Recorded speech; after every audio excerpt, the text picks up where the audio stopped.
Hey everyone, it's World Film Geek here, and I'm interviewing Mike P. Nelson.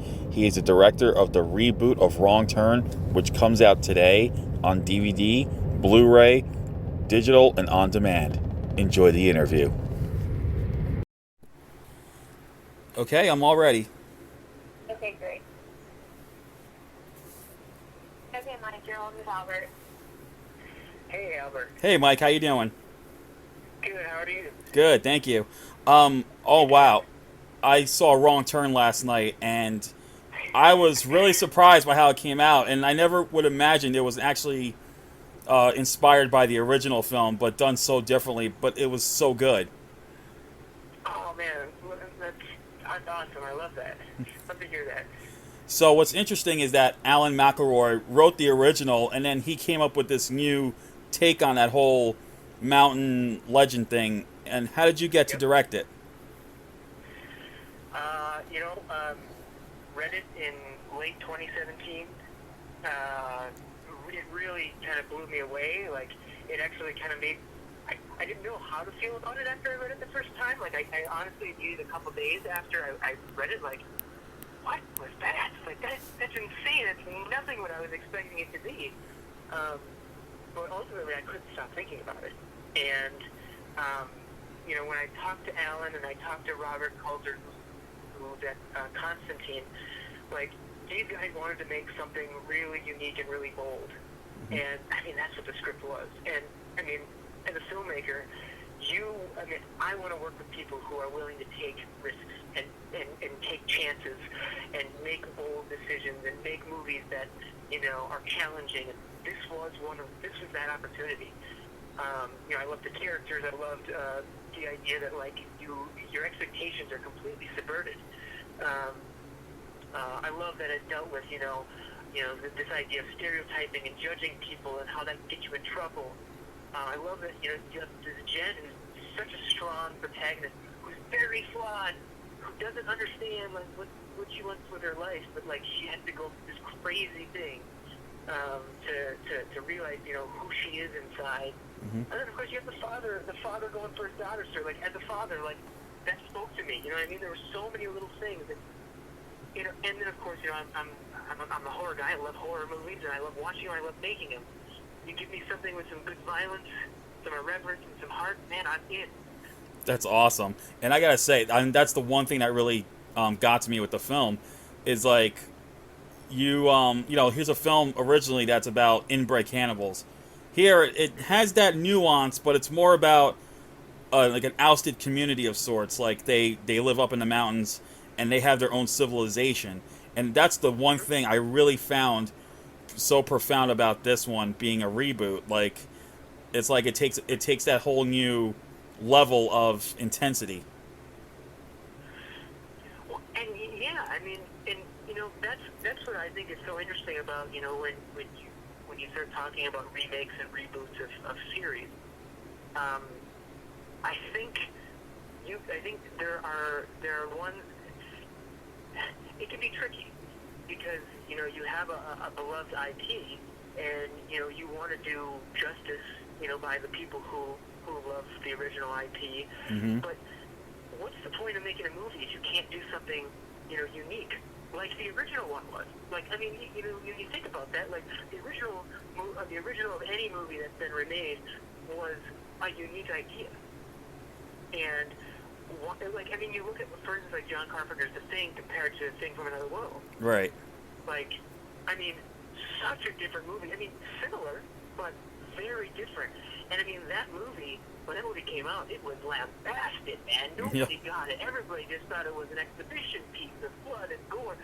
But now, it's hailed as one of the most, like, almost Hitchcocky and wonderful horror movies that's ever been made. Yeah, definitely. Because it's so smart, and nobody could see that. And so and that was kudos to Carpenter for, like, going on a limb and doing something ridiculous and crazy and saying, no, if we're gonna do this, we're gonna really do something unique with it. And Wrong Turn, I feel like after 6 movies, it was ready to. We were ready to do something different and unique with it, and start it again. Exactly. And this has an amazing cast, hands down. I mean, Charlotte Vega really took the cake as Jen. I mean, as you said, she was flawed, but yet she was strong. And I just loved how, in a way, she would play mind games with people, especially Venable. And I also loved the fact that it juxtaposes.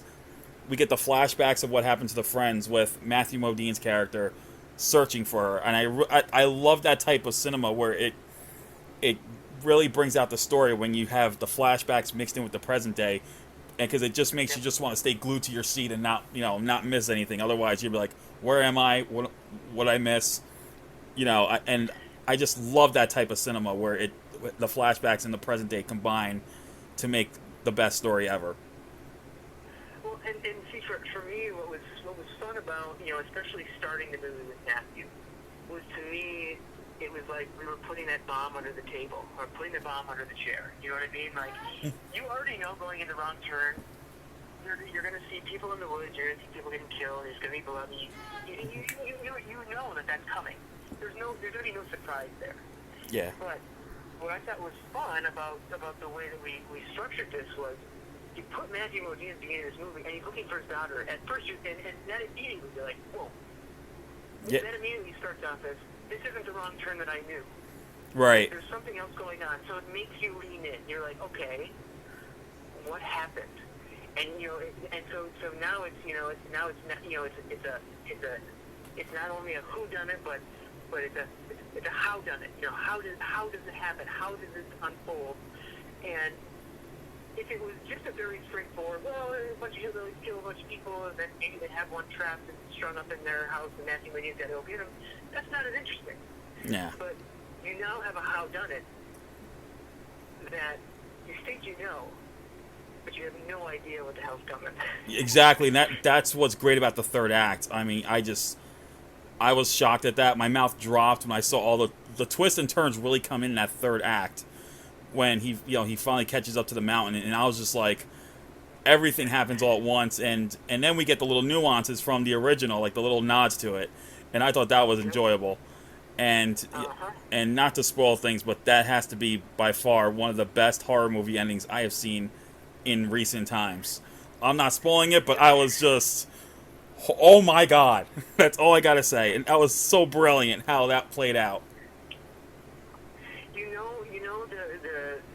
The movie that you go to see, and it ends, and you're kind of like, oh, I love that movie, but gosh, I kind of wish it ended like this instead. Yeah. That was sort of the thinking. Like, the movie had a different ending originally. The movie had there were three endings. One was they have a battle on the hill, and then they get away on the mountain, get away. One was they get back home, and Jess meets Venable there, and then Venable, she basically just says what she says in the movie. I'll come with you, but you can't hurt my family. You have my word. They get in the RV, they drive away, roll credits. And it's powerful because she makes a great decision, like a really hard decision there, and it shows her as a character, like, oh my god, like, we thought the other decision was hard. Look at this one. She's basically giving herself to them to die, and have their child. But, yeah.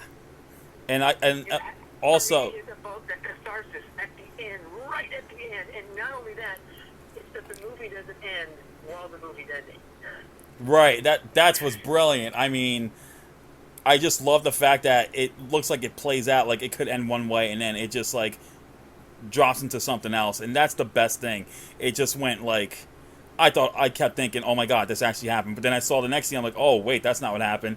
Oh, this is gonna happen. Oh, wait a minute, what? I'm like, but it wasn't confusing.